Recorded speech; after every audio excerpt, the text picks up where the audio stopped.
4.5 From the Selfish Giant.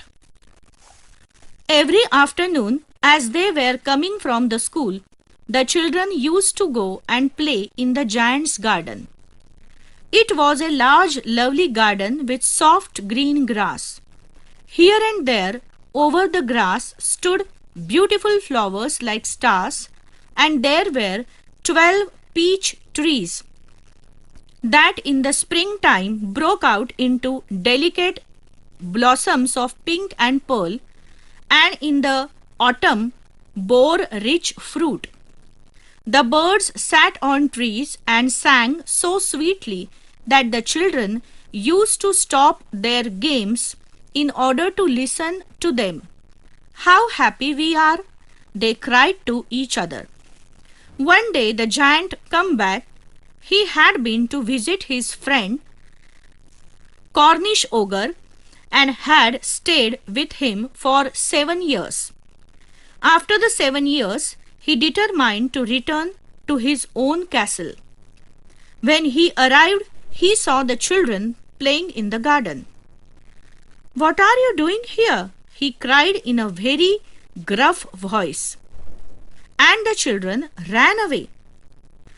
"My own garden is my own garden," said the giant. "Anyone can understand that, and I will allow nobody to play in it but myself." So he built a high wall all around it and put up a notice board. "Trespassers will be prosecuted." He was a very selfish giant. दररोज दुपारी शाळेतून परतताना काही मुले एका राक्षसाच्या बागेमध्ये खेळायला जायची. मखमली हिरवेगार गवत असलेली ती एक खूप मोठी आणि सुंदर बाग होती. गवतात इकडे तिकडे ताऱ्यांसारखी सुंदर फुले फुलली होती आणि त्यात पीचची 12 झाडे होती. ती वसंत ऋतूमध्ये नाजूक गुलाबी आणि मोत्यांसारख्या मोहराने बहरून जायची. जेव्हा झाडांवर पक्षी बसून गोड गाणी गात असत, तेव्हा मुले आपला खेळ थांबवून ती गाणी ऐकत असत. एके दिवशी तो राक्षस परत आला आणि आपल्या कॉर्निश ओगर नावाच्या मित्राला भेटायला गेला होता. तो त्याच्याकडे 7 वर्षे राहिला होता. 7 वर्षानंतर त्याने स्वतःच्या किल्ल्यात परत यायचं ठरवलं. तो परत आला तेव्हा त्याने मुलांना बागेत खेळताना पाहिलं. "तुम्ही काय करता इथे?" तो एवढ्या कर्कश आवाजात किंचाळला की मुले तेथून पळूनच गेली. "ही माझी बाग आहे, माझी स्वतःची," राक्षस म्हणाला. "माझ्या व्यतिरिक्त कुणालाही इथे खेळायची परवानगी नाही, हे सर्वांना समजलं पाहिजे." असं म्हणून त्याने बागेच्या भोवती एक उंच भिंत बांधली आणि तिथे एक सूचना फलक लावला. बेकायदा घुसणाऱ्यांवर कायदेशीर कार्यवाही केली जाईल. The poor children had now nowhere to play.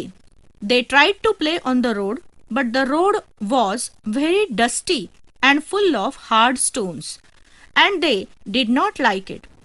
They used to wander round the high walls when their lessons were over and talk about the beautiful garden inside. "How happy we were there," they said to each other. Then the spring came, and all over the country there were little blossoms and little birds. Only in the garden of the selfish giant it was still winter. The birds did not care to sing in it, as there were no children, and the trees forgot to blossom.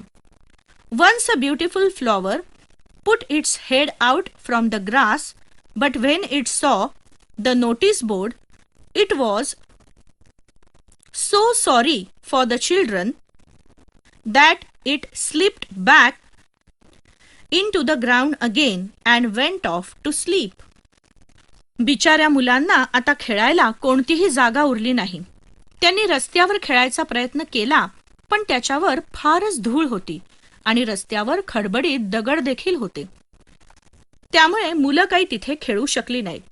अभ्यास झाला की ती त्या उंच भिंतीच्या आजूबाजूने भटकत राहत आणि आतल्या सुंदर बागेविषयी बोलत. आपण तिकडे किती मजा करत असू असं एकमेकांना म्हणत. वसंत ऋतू आला आणि संपूर्ण प्रदेश छोट्या छोट्या मोहरांनी, फुलांनी आणि छोट्या पक्ष्यांनी बहरून गेला. फक्त त्या स्वार्थी राक्षसाच्या बागेत मात्र अजूनही हिवाळाच होता. तिथे मुले नसल्यामुळे पक्षीही फिरकले नाहीत आणि झाडेही बहरायची विसरून गेली. The only people who were pleased were the snow and the frost. The spring has forgotten this garden, they cried.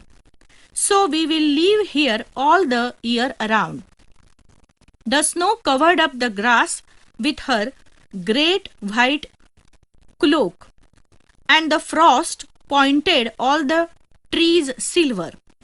Then they invited the north wind to stay with them, and he came. He was wrapped in furs, and he roared all day about the garden and blew the chimney pots down.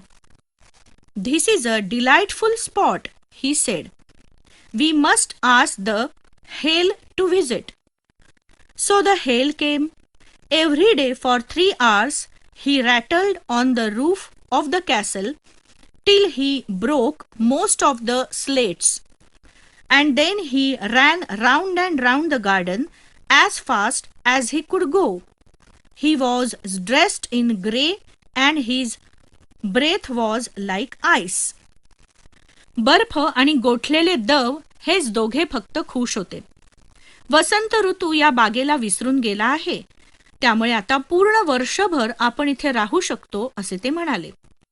बर्फाने आपल्या शुभ्र अंगरख्याने गवताला आच्छादून टाकले आणि गोठलेल्या दवाने सर्व झाडांना चंदेरी रंगात रंगवून टाकले. मग त्यांनी उत्तरेकडील वाऱ्याला आपल्याबरोबर राहायला बोलावले. तो आला. तो लोकरीत गुरफटून आला. तो बागेमध्ये घोंघावत राहिला आणि त्याने धुराड्या देखील विझवून टाकल्या. आता आपण गारांनाही इथे बोलावूया असे म्हणून मग गारा देखील आल्या. त्यांनी दररोज 3 तास किल्ल्याच्या छपराची बरीचशी कौले तुटेपर्यंत छपरावर वर्षाव केला. त्या राखाडी रंगाच्या आणि बर्फासारख्या थंडगार होत्या. I cannot understand why the spring is so late in coming, said the selfish giant, as he sat in the window and looked out at his cold white garden. I hope there will be a change in the weather. But the spring never came, nor the summer. The autumn gave golden fruit to every garden. But to the giant's garden she gave none. He is too selfish, she said. So it was always winter there. And the north wind and the hail and the snow danced about through the trees. One morning, the giant was lying awake in bed when he heard some lovely music. It sounded so sweet to his ears that he thought it must be the king's musicians passing by. It was really only a little linnet singing outside his window, but it was so long since he had heard a bird sing in his garden that it seemed to him to be the most beautiful music in the world. Then the hail stopped dancing over his head, and the north wind ceased roaring, and a delicious perfume came to him through the open casement. I believe the spring has come at last, said the giant, and he jumped out of bed and looked out. What did he see? यंदा वसंत ऋतू यायला एवढा उशीर का होतोय? मला काही समजत नाहीये. खिडकीत बसून बाहेरच्या थंड आणि भकास बागेकडे पाहत स्वार्थी राक्षस म्हणाला. हा मोसम लवकरच बदलेल अशी मला आशा आहे. वसंत ऋतू तर आला नाहीच, पण उन्हाळा सुद्धा आला नाही. वसंत ऋतूने सर्व बागांना सोनेरी फळे बहाल केली, पण राक्षसाच्या बागेला मात्र काहीच दिलं नाही. तो फारच स्वार्थी आहे, शरद ऋतू म्हणाला. म्हणून तिथे कायम हिवाळ्याचेच राज्य होते. उत्तरी वारे, गारा आणि बर्फ झाडांमधून बागडत राहिले. एका सकाळी त्या राक्षसाला कुठेतरी सुरेल संगीत ऐकू आले. ते कानाला खूप गोड वाटत होते. खरं तर तो आवाज लिनेट या